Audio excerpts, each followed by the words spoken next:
ASSEMBLE National France. Le procès de Macky Sall et de son régime. Enquête plus répression des opposants, troisième mandat, recul démocratique. Les députés français, presque toute obédience confondue, désignent le président Macky Sall et rassurent sur le fait que la convention d'extradition judiciaire ne saurait être un moyen contre les opposants sénégalais basés en France. C'était, hier, lors de l'examen du texte en commission. La question de la troisième candidature et des dérives autoritaires du président Macky Sall était, hier, au cœur des débats à l'Assemblée nationale française, lors des travaux de la Commission des Affaires étrangères, relatifs notamment à l'examen des conventions d'entraide judiciaire et d'extradition judiciaire. Le moins que l'on puisse dire, c'est que les députés français, presque toute obédience confondue, en tout cas pour ceux qui ont pris la parole, n'ont pas été tendres avec le président Sall à qui il est prêté la volonté de vouloir briguer un troisième mandat. Même si le texte a été voté par une large majorité, presque tous ont attiré l'attention sur la détérioration du climat politique et le caractère illégal d'une éventuelle candidature de l'actuel président. Rapporteur de la commission et non moins premier vice-président du groupe parlementaire de la majorité, Sylvain Maillard est plusieurs fois revenu sur les inquiétudes légitimes relatives à la situation politique que traverse le Sénégal. Il précise, il y a vraiment une situation difficile au Sénégal. Les autorités françaises sont très attentives à ce qui va se passer dans les mois qui viennent.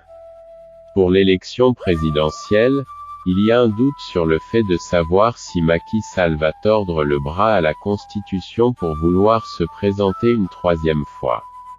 Mais il faut souligner que les deux textes, convention d'entraide judiciaire et convention d'extradition que nous examinons n'ont vraiment rien à voir avec tout ça.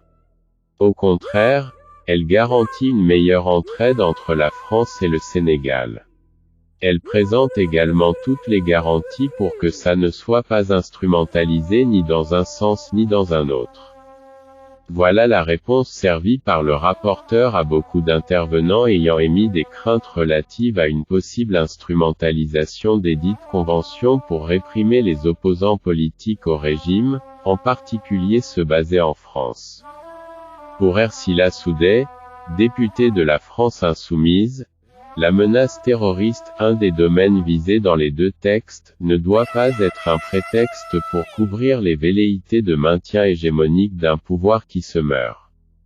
Elle met en garde, nous ne pouvons ignorer les dérives actuelles du gouvernement sénégalais en place et la criminalisation des opposants politiques. En mars 2021, Amnesty dénonçait une vague d'arrestations arbitraires d'opposants et d'activistes pour des motifs fallacieux, la mort de Cheikh Koli victime de répression létale et la suspension de 2 chaînes de télévision durant 72 heures. Tir groupé contre la troisième candidature dans un tel contexte, estime la députée de gauche, tout n'est pas réuni pour garantir que ces instruments ne seront pas utilisés pour museler les opposants. Comment garantir que les oppositions politiques ne soient davantage muselées et que nous n'assistions à une recrudescence des prisonniers politiques sous couvert d'une lutte antiterroriste, afin de laisser le champ libre au maintien d'un système autocratique, s'interroge-t-elle, non sans exprimer son inquiétude par rapport à une possible poussée du sentiment anti-français. Embouchant la même trompette, Arnaud Le Gall de la même obédience a précisé que son groupe compte voter contre, car il risque véritablement d'y avoir une instrumentalisation politique. Le texte sur la convention d'extradition, dit-il, arrive au mauvais moment et avec le mauvais interlocuteur. En amont de ces travaux, l'opposition tout comme des organisations de défense des droits de l'homme se sont mobilisées pour attirer l'attention du Parlement français sur les possibles dérives. À en croire Monsieur Le Gall, les dérives actuelles du président Macky Sall, qui préoccupent opposants et défenseurs des droits de l'homme, risquent de s'aggraver, parce qu'on sait très bien qu'il envisage de faire un troisième mandat. Il ajoute, « L'opposition nous supplie de ne pas mettre en œuvre ce texte en l'état. Elle propose des amendements qui définissent par exemple ce qu'on entend par terroriste. Parce qu'à l'heure actuelle, dans la dérive du président, tout opposant politique est un terroriste. Si la situation de départ est confuse, cela peut poser problème dans l'application de ces textes. » Amnesty alerte également sur le caractère extensif de la définition du terrorisme qui s'applique de plus en plus au Sénégal. Ancienne juge, l'écologiste Laurence Vichnievsky a essayé, quant à elle, de rassurer les uns et les autres sur le fait qu'il n'y a pas de risque véritable d'utilisation de la convention d'extradition à des fins politiciennes. Elle affirme, « Mon ancienne vie de juge, j'espère, apportera un autre éclairage à ce débat.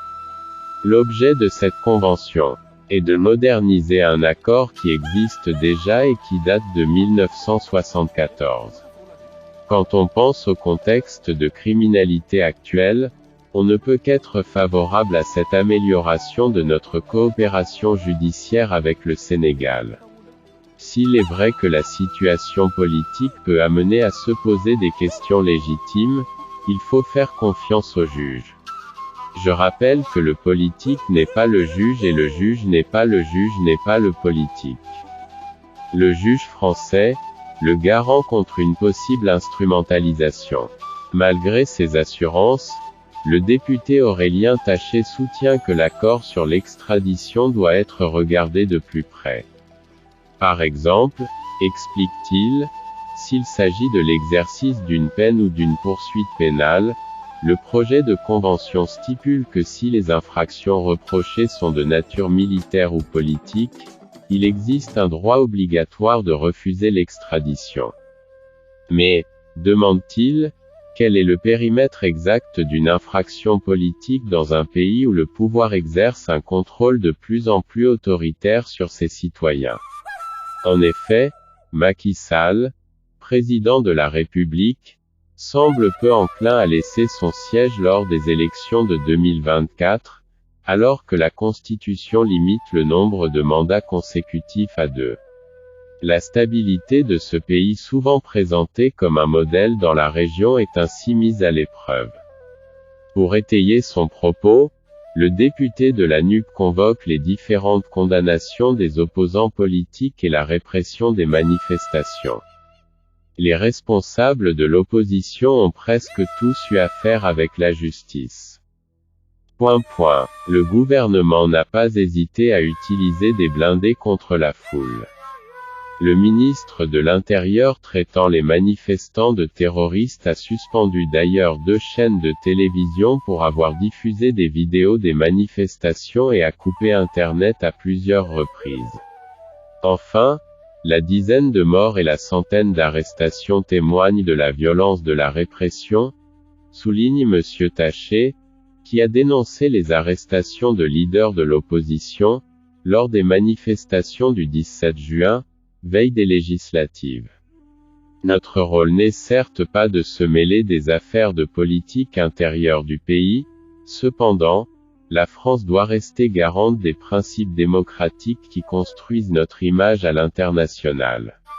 En ce sens, aime le rapporteur, sommes-nous absolument certains que cette convention ne pourra pas être utilisée d'une manière ou d'une autre par le gouvernement actuel comme un élément dans une stratégie de conservation de son pouvoir? Alors que notre image est au plus mal, il faut éviter de le bâmer davantage en laissant paraître que nous pouvons influencer d'une quelconque manière l'autodétermination des peuples. Pour ces raisons, le groupe s'abstiendra sur ce texte, la convention d'extradition. Les alertes d'Amnesty et de l'opposition par ailleurs, les intervenants ont largement exprimé leurs craintes quant aux conséquences d'une ratification de ces textes, dans un contexte de poussée du sentiment anti-français. De l'avis de M. Le Gall, l'immense majorité des Africains n'ont rien contre la France en général, mais contre certaines pratiques de la France, notamment le soutien à des régimes détestés. Au Sénégal, fulmine-t-il, les vagues de violence que je dénonce, alimentées par des gens comme Kémy Séba, elles ont eu lieu à un moment où la France donnait l'impression de soutenir Macky Sall face à une opposition qui, à mon avis, est majoritaire dans le pays. Réagissant à ce propos, le président de la commission, Jean-Louis Bourlange, s'est dit contre cette perception. Selon lui, il n'est pas sûr que les sentiments anti-français, qui se sont exprimés assez fortement lors des troubles, mars 2021, étaient en lien avec une complaisance particulière de la France pour Macky Sall. Il révèle, moi, en tout cas, la conversation assez longue que m'avait accordée le président Macky Sall, je crois au mois de mars dernier, entretien d'1 heure, il n'avait pas ménagé les critiques à l'égard de notre pays. Et d'ailleurs, ça s'est exprimé par le non-vote de la résolution sur l'Ukraine qui a été un peu une surprise. D'une façon générale, il mettait en cause les responsabilités de la France sur l'opération en Libye, qui est, selon lui, une des causes de cette espèce de mouvement terroriste qui a gagné la région. Je pense que ce sont deux variables assez indépendantes. Le RN vote, sans réserve, la lune de miel continue entre Macky et Le Pen. Pendant que la plupart des intervenants, même les membres de la majorité présidentielle, acquis à Macron, promettent de voter, tout en se disant attentifs par rapport à la détérioration du climat politique due à une volonté du président actuel de se représenter illégalement en 2024, Kevin Pfeffer, lui, membre du Rassemblement national de Marine Le Pen, n'a pas émis de réserve particulière. Pour lui, ce texte est une bonne chose. Il va dans le bon sens, celui de l'entraide pour la lutte contre la criminalité entre les deux pays. Ce texte, ajoute-t-il, n'est cependant qu'une étape, une pierre dans la construction de nos relations, tant les gouvernements précédents et actuels ont délaissé les amitiés franco-africaines et nous en payons aujourd'hui le prix. Comme le prouvent nos déboires au Mali et au Burkina Faso. Exemple extrême de notre perte d'influence, pire, de notre perte de considération. Ironie de l'histoire, c'est le membre de l'extrême droite qui accuse les autres régimes d'avoir délaissé l'Afrique et promet d'y remédier. Il existe encore une envie de France en Afrique et le RN souhaite amplifier ses relations à travers par exemple le développement de la francophonie. Nous en ferons un véritable outil de développement économique et le Sénégal pourrait en être un acteur majeur.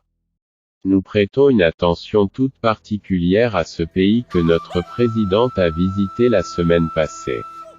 Visite lors de laquelle elle a pu réaffirmer au président Sall notre vision pour une relation plus riche, plus amicale, plus fréquente. C'est dans le même cadre que nous défendons l'idée d'une place permanente pour l'Afrique au Conseil de sécurité et qui devrait revenir au Sénégal.